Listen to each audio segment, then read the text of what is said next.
বিসমিল্লাহির রহমানির রহিম। আসসালামু আলাইকুম। অনলাইন ক্লাসে আমি তোমাদের সাথে রয়েছি প্রফেসর নাজদিন সুলতানা, সরকারি বাংলা কলেজ, বাংলা বিভাগ। আজকে চতুর্থ বর্ষের ছাত্রছাত্রীদের সাথে আমার দ্বিতীয়বার সাক্ষাৎ। এই ইসে করতে কী বলে ইডিপাসের নিয়ে আমার দ্বিতীয় ক্লাস। আশা করি তোমরা যুক্ত হচ্ছ, সবাই না, সবাই যুক্ত হতে পারছো না, দেখতে পাচ্ছ না। যাই হোক, যারা যারা যুক্ত হচ্ছ বা পরে যুক্ত হবে, আমি সবাইকে স্বাগত জানাচ্ছি অনলাইন ক্লাসে। কেমন আছো তোমরা? আশা করি ভালো আছো, নিরাপদে আছো। আসলে আমরা অভ্যস্ত হয়ে পড়েছি একটা কারণে। আমরা সবাই জানি আমরা সেই কোভিডের কারণে সবাই কিভাবে জীবনযাপন করতে হয় মোটামুটি এই 5-6 মাসে বা 6-7 মাসে আমরা শিখে গেছি। তোমরা সেভাবেই চলছো, তবে ভয়ের কিছু নাই। আমাদেরকে কি করতে হচ্ছে? আমাদেরকে মেনে চলতে হবে। একটু কি মেনে চলতে হবে? সে মেনে চলাটা হলো যে আমরা যেন মাস্ক ব্যবহার করি, বারবার হাতটা ধুই, আর একটু সামাজিক দূরত্বটা বজায় রেখে চলি। আশা করি আমরা সেগুলো মানব। যারা পথে ঘাটে দেখতে পাচ্ছি অনেকে মানছে না, কিন্তু এগুলো মানানোর জন্য, সচেতনতা বৃদ্ধি করার জন্য নিজেরাই তৈরি হতে হবে। এবং আশেপাশে সবাইকে আমরা বলবো আপনারা মাস্কটা পরেন।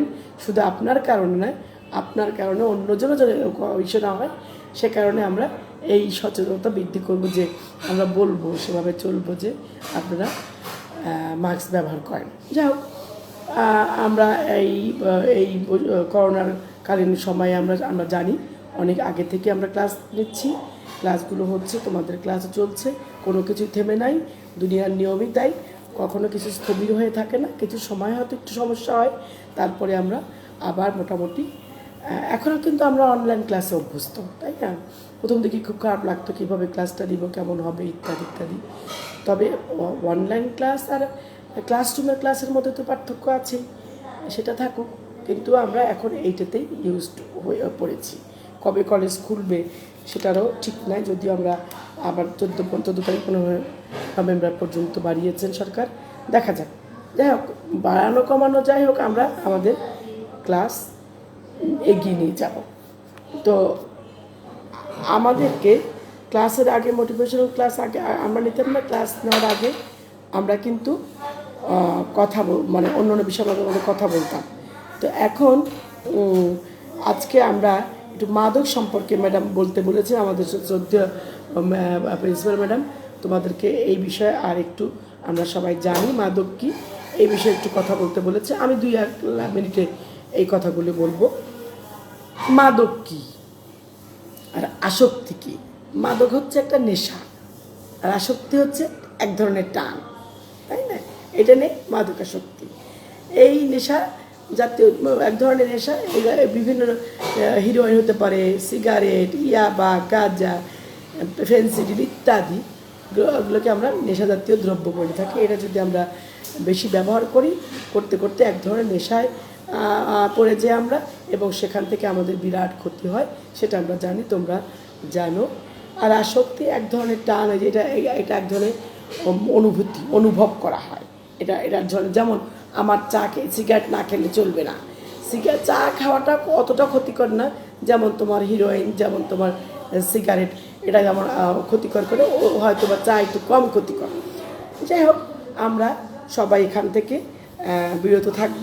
আমরা মাদকে আসক্তি হব না, এবং যারা এই লাইনে গেছে তাদেরকে আমরা হেল্প করব, কিভাবে এখান থেকে এর কুফল সম্পর্কে আমরা জানব।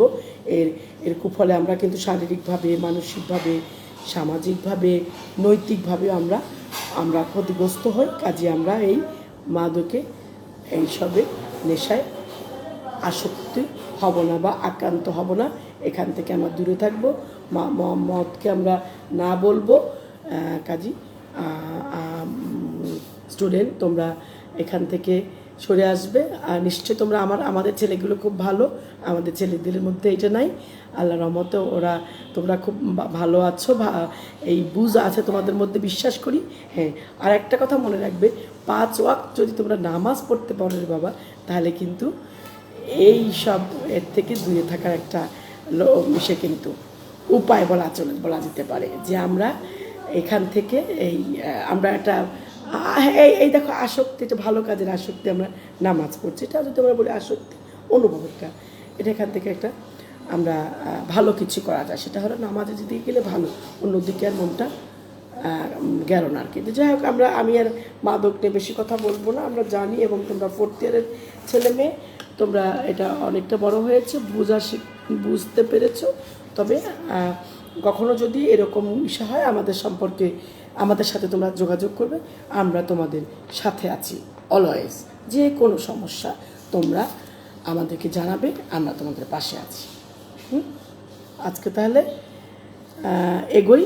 আমরা কি পড়ছিলাম? আমরা পড়ছি অনুবাদে বিশ্ব সাহিত্য। সেটা কি অনুবাদে বিশ্ব সাহিত্য? তোমাদের কোর্স নাম্বার 4007 কোর্স নাম্বারে ইডিপাস আছে। আমরা ইডিপাস বিষয় করব আজকে। আমরা ইডিপাসের সেকেন্ড ক্লাস, আগে একটা ক্লাস হয়ে গেছে, আমরা সেই ইডিপাস পড়ব আর কি। গত ক্লাসে আমরা ইডিপাস নাটকের পূর্বের যে কাহিনীগুলো ছিল সেগুলো বলবার চেষ্টা করেছি। এবার আমরা মূল বইয়ে চলে যাই। মূল বইটা কি হাতের কাছে আছে? না, বোধ হয়। তো একটা জিনিস খেয়াল করবে, আমাদের ক্লাস নেওয়ার আগে কিন্তু তোমাদেরকে জানিয়ে দেওয়া হয় কি ক্লাসটা হবে। তখন যদি তোমরা ওই বইটা সামনে নিয়ে বসো, তাহলে তোমাদের ক্লাসটা ধরতে সুবিধা হয়। আর অনেকে তো সেই টাইমে থাকতেও পারো না, কিন্তু যখন তুমি ক্লাসটা শুনতে বসবে বা দেখতে বসবে, তখন বইটা সাথে রেখো, তাহলে কাজে লাগবে, সুবিধা হবে তোমাদের। আমি এটাই বলতে চেষ্টা করছি আর কি। তো আমরা বইতে আসলাম। দৃশ্য কী লেখা আছে? আমরা থিবি রাজপ্রাসাদের সামনে, রাজপ্রাসাদের সিঁড়ির উপরে এবং স্তম্ভের চারদিকে থিবির নাগরিকেরা হাত জোড়ে করে বিনীত প্রার্থনায় বসে আছে, আর মাঝ দরজা দিয়ে পরিচয় সহ ইডিপাস প্রবেশ করলেন। আমরা একটা নাটক দেখছি, নাটক করব। নাটকটা সবাই চিত্রকল্পে চলে যাও। মনে করে একটা রুমের মধ্যে নাটক হচ্ছে, কিভাবে কি হচ্ছে, এই চিন্তায় প্রত্যেকের মনের মধ্যে একটা নাটকের ঘর তৈরি করে ফেলো। এই যে বললো যে চারদিকে হাত জোর করে নাগরিকে বসে আছে, প্রার্থনায় বসে আছে, আর দরজা দিয়ে কী করলো? তার পরিচয় দিয়ে ইডিপাস প্রবেশ করলেন। ইডিপাস প্রবেশ করে কি বলছে ইডিপাস বলছে যে, ক্যাডমাসের প্রাচীন রক্তধারা সন্তান তোমরা, তোমাদের আজকের অনুনয়ের অর্থ কী? এ সমস্ত বৃক্ষ শাখা এবং কুসুম মাল্য অথবা ধূপগন্ধের অর্ঘ্য অথবা বেদনা মুক্তির জন্য প্রার্থনা এবং আর্তরোল, এগুলোর অর্থ কী? ইডিপাস জিজ্ঞেস করছে, প্রশ্ন করছে। আমি আমার বার্তাবহদের সংবাদের উপর নির্ভর না করে নিজেই এসেছি সব কিছু জানতে নিজে, অর্থাৎ আমি ইডিপাস, যার খ্যাতি সর্বভুবনব্যাপী। তারপরে কি করলো সে? পুরোহিতকে লক্ষ্য করে কি বলছে? আপনি শ্রদ্ধেয় আচার্য, বয়সের অধিকারে আপনি সকলের হয়ে বলতে পারবেন এমন কি ঘটেছে? আমরা এটুকু তো বুঝতে পারছি যে ইডিপাস পুরোহিতকে জিজ্ঞেস করছে এমন কি ঘটেছে, এমন কি শঙ্কায় ব্যস্ত সকলে, অথবা আমার কাছে কোনো দাবি নিয়ে এসেছেন? আমি আপনাদের সাহায্যের জন্য আমি সর্বদাই প্রস্তুত। বস্তুত আমি হৃদয়হীন হব যদি আপনাদের আবেদনে কর্ণপাত না করি। কত সুন্দর কথা আমরা ইডিপাসের কাছ থেকে জানতে পারলাম। ইডিপাস নিজেই এই কথাগুলো বললেন। থিবিস এর রাজপ্রাসাদের সামনে ওই যে নাগরিকবৃন্দ যে বসে আছে, সে কথাটা রাজা ইডিপাসের কাছে কিছু জানাবে, এই জন্যে আসছে। তখন রাজা ইডিপাস স্বভাবত নাগরিকদের মুখপাত্র যে পুরোহিত, যার কথা বললাম, পুরোহিতকে জানালো যে দেশ জুড়ে আমি পুরোটা পড়বো না, মাঝে মাঝে পড়বো, বাকিটা সবটা পড়তে গেলে অনেক সময় লাগবে, তো আমি ইম্পর্টেন্ট জিনিসগুলো যেখানে সেখানে পড়বো। যে কি দেখা এটা কেন হচ্ছে এই জন্য দেশ জুড়ে দেখা দিয়েছে মহামারী এবং অনন্তর। সেখানে কি দেখছো, তুমি কি দেখেছো এই নগরীর কি আর্তযন্ত্রণা, মরণের প্রলয় বন্যায়, ব্যর্থ প্রতিরোধ পরিত্রাণ নাই, মৃত্যু বাসা বাঁধে তার সুফলা সবুজ গাছে গাছে, মৃত্যুর ফসল মাঠে নারীকুল মৃত প্রসবিনী, নারী রাক্ষসের অগ্নিজিহ্বা যেন শুষে নেয় নগরীর প্রাণ। ইডিপাস জ্ঞানী, বীর, কর্তব্যজ্ঞান সম্পন্ন এবং প্রজাবৎসল্য। এটা কিন্তু আমরা এতক্ষণ ইডিপাসের যে কথাগুলো শুনলাম তা থেকে জানতে পারলাম। সে যে প্রজাবৎসল্য সেটা আমরা জানতে পারি। তাই সে কি বলল, নাগরিকদের কাছে বলল যে কর্তব্যে মহান বীর রাজা ইডিপাস, জনগণ তোমারই সাহায্য চায় আর একবার। এই সংকটে উদ্ধারের পথ রেখে দাও প্রভু, দৈবের নির্দেশে কিংবা মানুষের হাতে যদি থাকে কোনো প্রতিকার। ইডিপাস প্রজাদের, আচ্ছা আমরা চরিত্রগুলোর কথা বলে নেই। এখানে আমাদের কতগুলো চরিত্রকে বলে নেই কী কী আছে। এখানে আছে ইডিপাস, আছে জোকাস্টা, আছে ক্রিয়ন এবং টিরোসিয়াস। ত্রিকালদর্শী বানানটা আমার এখানে রেপটা দিতে পারি নাই, আসছে না কেন যেন। ত্রিকালদর্শী মানে বর্তমান, ভবিষ্যৎ, অতীত জানা যায়, তাকেই ত্রিকালদর্শী বলে। এইটা হলো মূল চরিত্র, আমরা জানবো। এখানে আছে মূল চরিত্র এই কয়টা। আর তোমার আমরা দেখেছি যে ইডিপাসের দুটো মেয়ের কথা আমরা জানি, এটা কিন্তু ভাইবাতে জিজ্ঞেস করা হয় তার নাম কি। ইডিপাসের যে দুটো মেয়ে আছে তাদের নাম একটা ইজনিনি এবং অ্যান্টাগনি। কি বললাম, ইজনিনি এবং অ্যান্টাগনি, এই দুটি নাম হলো ইডিপাসের দুই কন্যা। আমরা কিন্তু যখন ভাইবাতে যাব তখন আমরা এই কথাগুলো প্রশ্নগুলো করা হয়ে থাকে। আমরা পড়তে পড়তে অনেক কিছু জানবো। বা আগের কথা একটু যেমন আমরা পড়েছিলাম কোন যেন মন্দির, সেটা হলো ডেলফির মন্দির, তাই না? ডেলফির মন্দির কাছে গিয়ে কী করেছিল মনে আছে কথাটা? এটা সেখানে কি জানতে যাচ্ছিল যে মানে বাচ্চা যে হয় না, নিঃসন্তান, যে কেন সেটা ইডিপাসের মা আর কি জোকাসটা জানতে চেয়েছিল কেন সেই নিঃসন্তান, এটা জানার জন্য সে ডেলফির মন্দিরে গিয়েছিল। হ্যাঁ, আবার যখন তাকে মারার জন্য কোথায় রেখেছিল, কোন পর্বতে মনে আছে? আমি কিন্তু গত ক্লাসে বলেছিলাম সিথাইরেন পর্বতে মারার জন্য এক মেষ পালকের কাছে পাঠিয়ে দিয়েছিল। তাহলে আমরা আরও কয়েকটা প্রশ্নের উত্তর পেয়ে গেলাম। একটা হলো ডেলফির মন্দির, আর একটা হলো সিথারিয়ান পর্বত, আর কার কাছে? একটা মেষ পালকের কাছে পাঠিয়ে দিয়েছিল। আচ্ছা, যাক তাহলে। তো এই প্রজাবৎসল্য ইডিপাসকে আমরা এইগুলো বলছে তারা। ইডিপাস প্রজাদের বেদনার্থতা কি বললো যে সে কিন্তু নিশ্চিন্ত বসে রয় নাই। সে কি করেছে, ওই যে ক্রিয়ন রাজশালক আর কি, ক্রিয়নকে পাঠিয়েছে অ্যাপোলোর মন্দিরে দেবতাদের নির্দেশ জানার জন্য।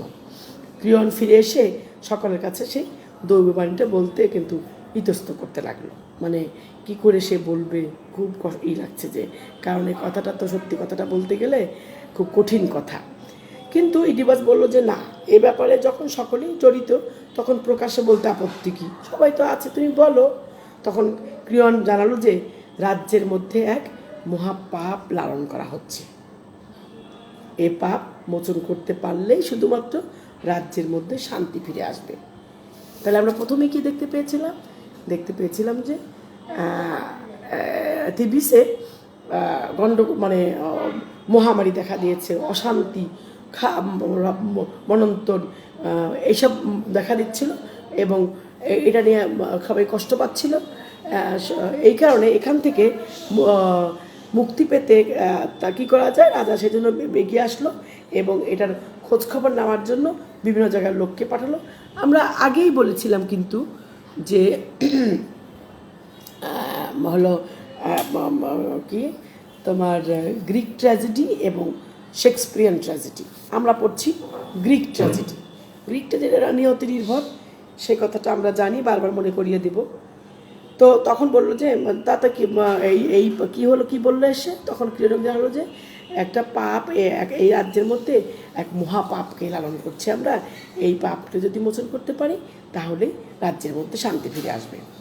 তখন বললো কী সেই মহাপাপ? রাজা লিয়াসকে বললো, তখন বলতেছে রাজা লিয়াসকে হত্যা করা হয়েছে, কিন্তু হত্যাকারীরা কোনো শাস্তির বিধান করা হয়নি। রাজা লিয়াস ঈশের আব্বাকে যে মারা হয়েছে, বাবাকে যে মারা হয়েছে বলে ইডিপাসের, কিন্তু তার যে হত্যাকারী তার কোনো বিচার করা হয়নি। আদতীয় এই রাজ্যের মধ্যে গোপন করে আছে, আত্মগোপন করে আছে, দেবতার নির্দেশ তাকে নির্বাসন দিতে হবে। দেশবাসী বিহবল হয়ে পড়েছিল বলেই লিয়াসের হত্যাকারী কোনো অনুসন্ধান করা হয়নি। ইডিপাসের প্রশ্নের জবাবে কিরণক কথা জানালো।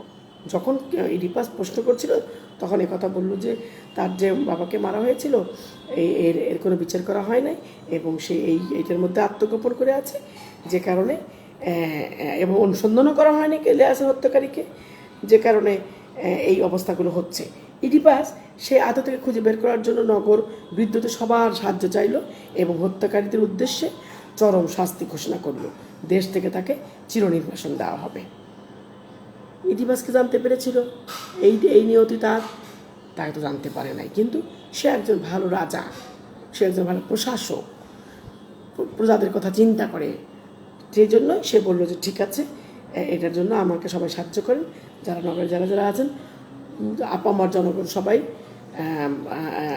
কাছে সাহায্য চাইল যে সেই হত্যাকারী যদি খুঁজে বের করা যায় তাহলে চরম শাস্তি দেওয়া হবে এবং সেটা কি নির্বাসন দেওয়া হবে।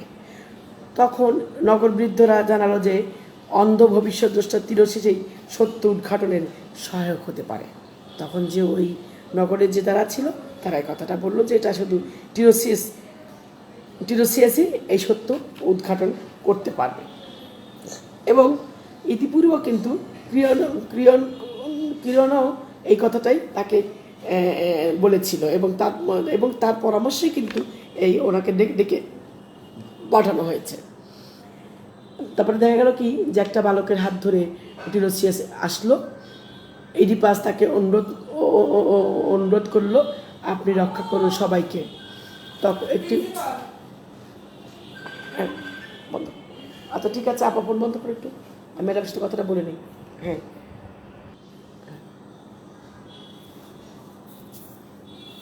হ্যাঁ সরি, একটু না ম্যাডামের ফোন করেছিল তো এইটা কথা বলুন, সরি একটু ডিস্টার্ব হলো।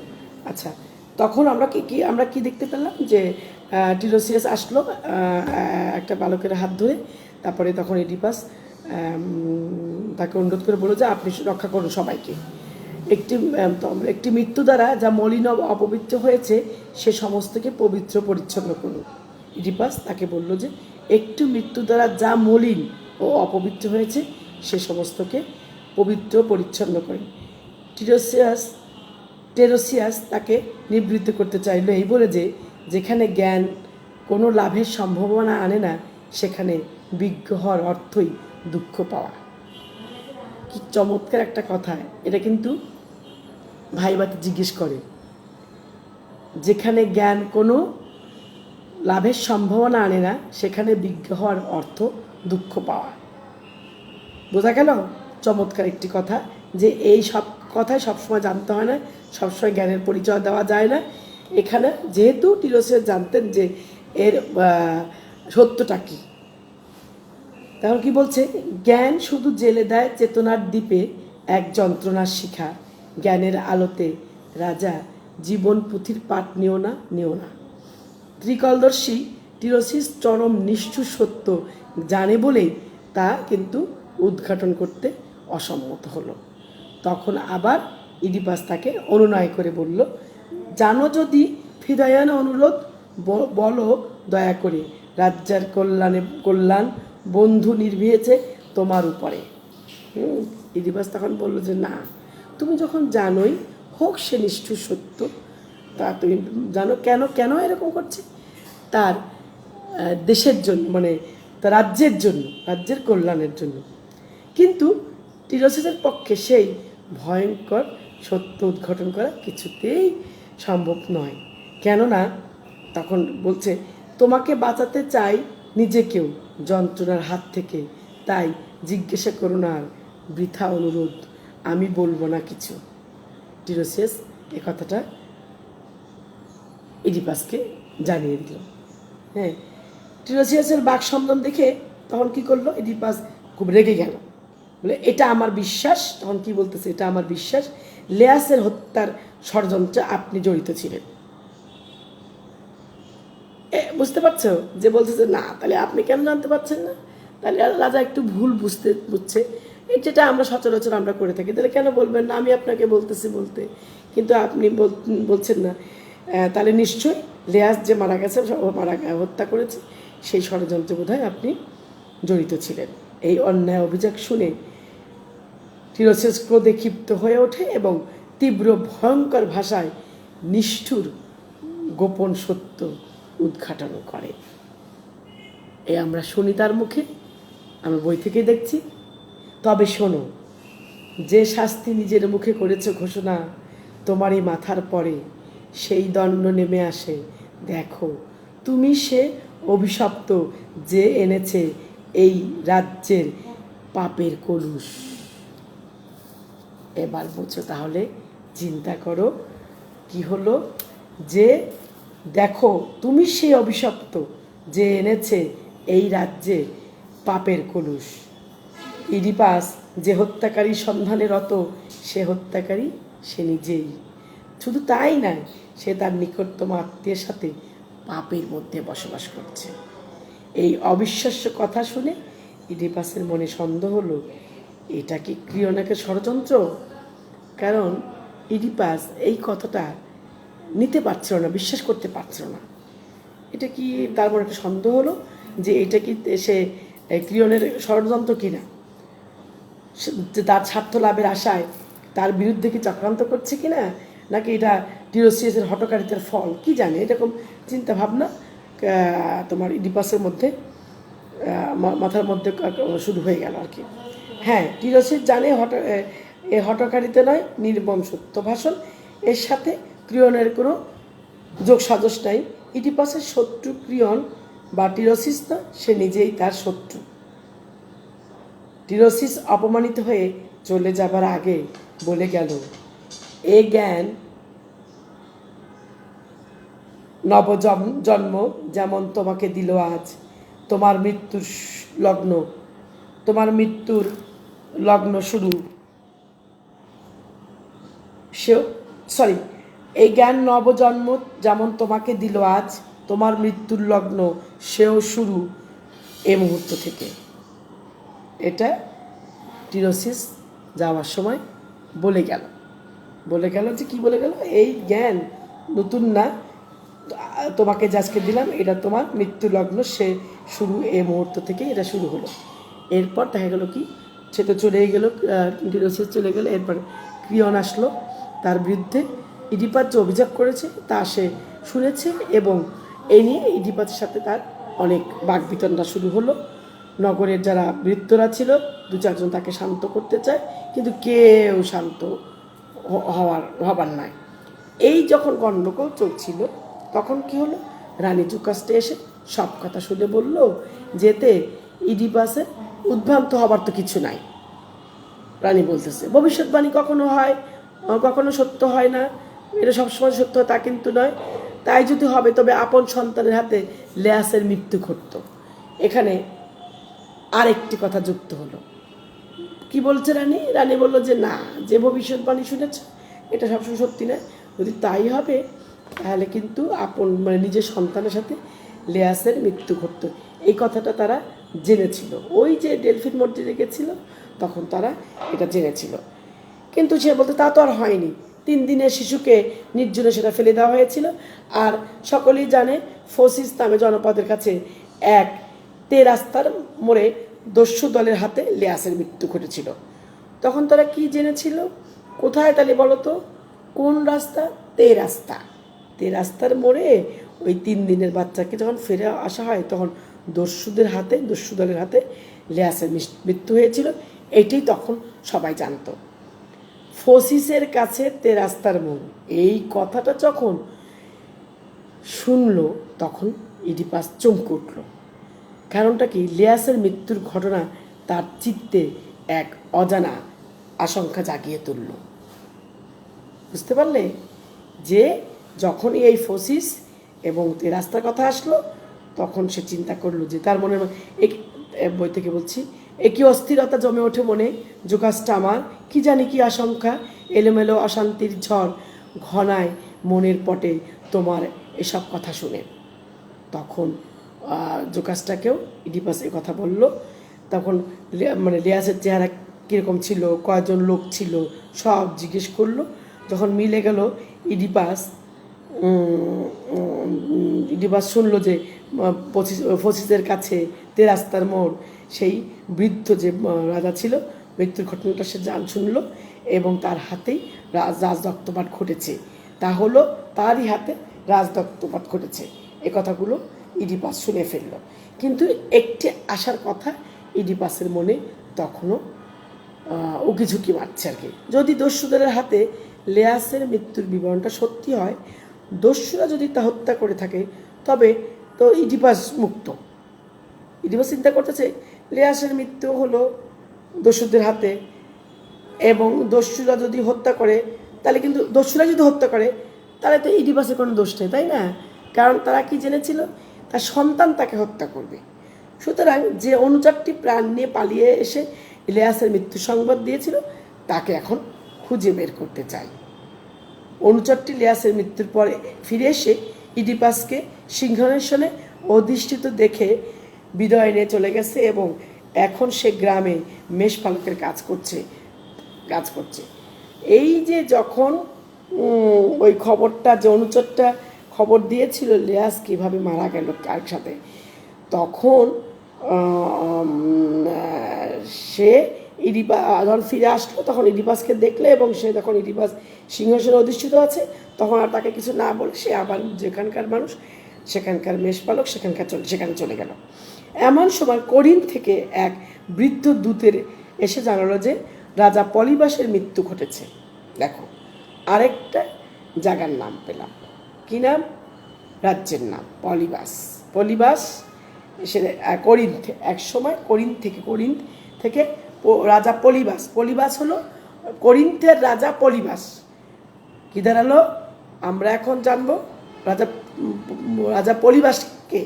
পলিবাসটা হলো, একটু পরে বলছি, তার মৃত্যু ঘটেছে এবং করিন্থের জনগণরা তাকেই রাজপথে অধিষ্ঠিত করতে চায়। কাকে? এই ইডিপাসকে। ইডিপাস জানে যে সে পলিবাসের সন্তান। ইডিপাস তো আর জানে না যে সে লিয়াসের সন্তান। সে জানে যে এই জন্য ওই যে দস্যুরা মেরে ফেললো, বা কি জন্য বলে দস্যুদের হাতে মারা গেল, এ কাজে ও তো জানে যে তার বাচ্চা তো মারে না। আমি তো আর লিয়াসের বাচ্চা না, আমি তো পলিবাসের বাচ্চা। রাজা পলিবাসের অস্বাভাবিক মৃত্যু ঘটেছে, তাই দৈববাণীর প্রথম অংশটুকু মিথ্যা প্রতিপন্ন হতে দেখে জোকাসটা এবং ইডিপাস দুজনেই কি হলো, মনে মনে খুশি হলো আর কি। তা কিন্তু এত কিছু করলেও ইডিপাসের মনে কিন্তু তোমার আশঙ্কা রয়ে গেছে। আর ওই যে পলিবাস রাজা বা ইডিপাসের যে মা জানতো, তার রানী মেরোপি হলো ইডিপাসের মা এবং পলিবাস হলো বাবা। এটা ইডিপাস জানতো। সে যে লিয়াস এবং জোকাসটার পুত্র তা তো সে জানতো না। তারপরে রানী মেরোপি আপন মাতা বলেই সে জানতো, এবং যতদিন মেরোপি বেঁচে আছে ততদিন তার পক্ষে করিন্থে ফিরে যাওয়া নিরাপদ নয় বলে ইডিপাস মনে করল। করিন্থের রাজদূত ইডিপাসের মনের সকল আশঙ্কা দূর করতে চাইল। ইডিপাস সত্যই মেরোপি পলিবাসের সন্তান না। সিথারিয়ানের পাহাড়ের বনে থিবিস এর এক কৃতদাস মেষপালকের কাছে শিশু ইডিপাসকে পায়। মেষপালকটি রাজা লিয়াসের একজন আজ্ঞাবহ। শিশু ইডিপাসের পা দুটি পেরেক দিয়ে বিদ্ধ করা হয়েছিল এবং তাকে রাজা পলিবাস ও রানী মেরোপির হাতে তুলে দেওয়া হয়েছিল। কেন? ওই যে পেরেক দিয়ে করে যেন ছুটোছুটি না করতে পারে। নিঃসন্তান পলিবাস ও মেরোপি তাকে আপন সন্তানের মধ্যে লালন পালন করতে থাকে, কিন্তু তারা তার সত্যিকার পিতামাতা নয়। দেখেছ? ইডিপাস তখন কি করলো? এটুক তো মোটামুটি কাটলো, কিন্তু মনে মনে যে ওই যে শঙ্কা রয়ে গেল, কি শঙ্কা? সেই আশঙ্কা যেটা, সেটা হলো যে মেষপালককে খুঁজে বের করতে হবে। এই মেষপালক কথা জোকাসটা আগে বলেছে এবং তার সন্ধানে লোক পাঠাই আমরা। সব কথা শুনে তখন রানী জোকাসটা আতঙ্কিত হয়ে উঠল এবং ইডিপাসকে ক্ষান্ত করার জন্য সে বিনীতভাবে কি বলল? ক্ষান্ত হও, বন্ধ করে অনুসন্ধান, পর্যাপ্ত হয়েছে মোট যন্ত্রণার বোঝা। জোকাসটা ইডিপাসকে ক্ষান্ত হতে বলে, কিন্তু কিছুতে কথা শোনার পরেও সে এখান থেকে তার জন্মের রহস্য উদ্ঘাটন সে করবে। তখন ইডিপাস বলতেছে, চাই চাই চাই সত্য উদ্ঘাটনে, এই রহস্য গ্রন্থি ছিঁড়ে জানতেই হবে আমার সে আত্মপরিচয়। ইডিপাস বলল, না, আমাকে জানতেই হবে এই আত্মপরিচয়টা কি। জোকাসটার কাছে আর কিছু রহস্য রহস্য রয়ে গেল, কিন্তু দিব্যলোকের মতো স্পষ্ট হচ্ছে আস্তে আস্তে এগুলি, যে এক অস্থির উন্মাদনা নিয়ে চলে যাওয়ার আগে সে বলে গেল, সে কিন্তু মনের মধ্যে তার শঙ্কা রয়েই গেল, যে বলে গেল যে অন্ধ তুমি অন্ধ, হায়রে দুর্ভাগা, তুমি যেন কখনো না জানো তুমি কে। জোকাসটার উন্মাদিনীর ন্যায় প্রসাদের অভ্যন্তরে চলে গেল। এই তাহলে কী দাঁড়ালো? জোকাসটার মনেও কিন্তু একটা অস্থিরতা দেখা গেল এবং সে বলে গেল যে যাওয়ার আগে সে বলল কি, অন্ধ তুমি অন্ধ, হায়রে দুর্ভাগা, তুমি যেন কখনো জানো না তুমি কে। রানীর জোকাসটাও কিন্তু চান নাই যে ইডিপাসকে তা জানতে। এবার কি হলো? মেষপালকে এলে দেখা গেল যে সে একই লোক ফবিস থেকে পালিয়ে এসে লিয়াসের মৃত্যুর সংবাদ যে দিয়েছিল, এই মেষপালকটাই হলো আগন্তক। প্রথমে সে কোনো কথা বলতে চাইল না, কিন্তু ইডিপাসের কঠিন শাস্তির ভয় তাকে শেষ পর্যন্ত সব কথা খুলে বলতে হলো। ইডিপাস তার জন্ম এবং জীবনের নিষ্ঠুর সত্যের সম্মুখীন হয়ে এক অসহ্য যন্ত্রণায় চিৎকার করে বলল, কি বলল এবার শোনো। সর্বনাশ, এ কি ভয়ঙ্কর! সব সত্য, দুর্বিষহ এ কি অভিজ্ঞান! এ চোখের দৃষ্টি হতে মুছে যাবে পৃথিবীর আলো। জন্মলগ্নে অভিশপ্ত পিতৃরক্ততাপে পাতে অভিশপ্ত ইডিপাস, স্বামী সেজে আপন মাতার অসহ্য এ অস্তিত্বের বোঝা। একথা ইডিপাস চিৎকার করে বলা শুরু করলো। প্রাসাদের অভ্যন্তর থেকে জোকাসটার এক একটা চিৎকার শোনা গেল এবং ধীরে ধীরে বেরিয়ে এলো ইডিপাস। আমরা আজকে মনে হয় এইটুকুই শেষ করতে পারি, আর আজকে আর এর চেয়ে আগে না যাই, একটু না বেড়াই। সুন্দর। তোমরা পড়তে পড়তে হয়তো যারা আগে জানো না, আমার তো মনে হয় তোমরা আগে পড়োনি, তোমরা পড়তে একটু কম চাও ছেলেরা মেয়েরা, কিন্তু পড়লে দেখতে না পড়ে থাকলেও মজা পাচ্ছে এবং সাসপেনশন থাকছে, থ্রিল অনুভব করছো, বা যে এরপরে কী হবে। তো আমরা এরপরেরটা পরেই জানবো। এই নির্মম সত্যের মুখোমুখি প্রায় দাঁড়িয়ে গেল ইডিপাস। এখন ইডিপাস কী করে তা আমরা বলবো আর কি আজকে। আর সে করবো না, আগাবো না, এটুকুই থাক। এখন তাহলে বলে কি অবস্থা তোমাদের? তোমরা কি পড়াশোনাকে আবদ্ধে আছো নাকি ঘুরে ঘুরে বেড়াচ্ছ? হ্যাঁ, ঘুরে ঘুরে বেড়ালেই শুধু হবে না, পড়ার মধ্যেও থাকতে হবে। পড়াটাকে তোমরা সাথে নিয়েই চলবে। বিশেষ করে তোমাদের যে এই যে অনুবাদে ইসের মধ্যে কালিদাসের মেঘদূত আছে, তারপরে উইলিয়াম শেক্সপিয়ারের আছে মুখর রমণী বশীকরণ, এই যেগুলো আছে তোমাদের কোর্সগুলো, সেই কোর্সগুলো এগুলো পড়ে ফেলবে, নিজেরা পড়বে। যেখানে না বুঝবে অনেক সময় আন্ডারলাইন করে রাখতে পারো, সেগুলো আমাদের সাথে শেয়ার করতে পারো। কাজেই তোমরা পড়া থেকে মূল বইগুলো তোমরা কিন্তু পড়তেই থাকবে। এইটা কতদিন চলবে বলা মুশকিল রে বাবা, কিন্তু আমরা আমাদের এই যে কবিতা আছে, তোমাদের উপন্যাস আছে, তোমাদের কিন্তু তোমাদের কোর্স যারা দুইয়ে কিন্তু উপন্যাস আছে। কৃতদাসের হাসি, কার লেখা এটা যেন, শকত ওসমানের বোধহয় কৃতদাসের হাসি আছে উপন্যাস। তারপরে তোমাদের শহীদুল্লাহ কায়সারের সংসপ্তম আছে। এগুলি তোমরা কাশবনের কন্যা শামসুদ্দিন আবুল কালামের, আবার আখতারুজ্জামান ইলিয়াসের স্যারের চিলকোঠা সেফাই এটা আছে, এগুলো কিন্তু তোমরা এই উপন্যাসগুলো পড়ে ফেলতে পারো। আবার নাটক আছে তোমাদের, যাই হোক অনেকগুলো আছে, তোমরা তোমাদের সিলেবাস দেখে নিও, আমার অতটা মনে নাই, এগুলো তো আছেই, সেগুলো তোমরা নিজেরা পড়ার চেষ্টা করবে।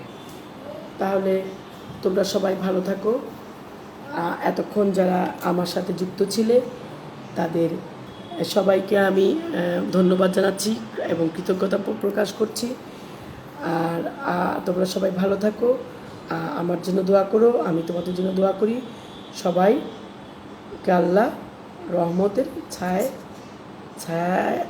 ছায়াতলে রাখুন, এটাই দোয়া করছি। সবাইকে ধন্যবাদ।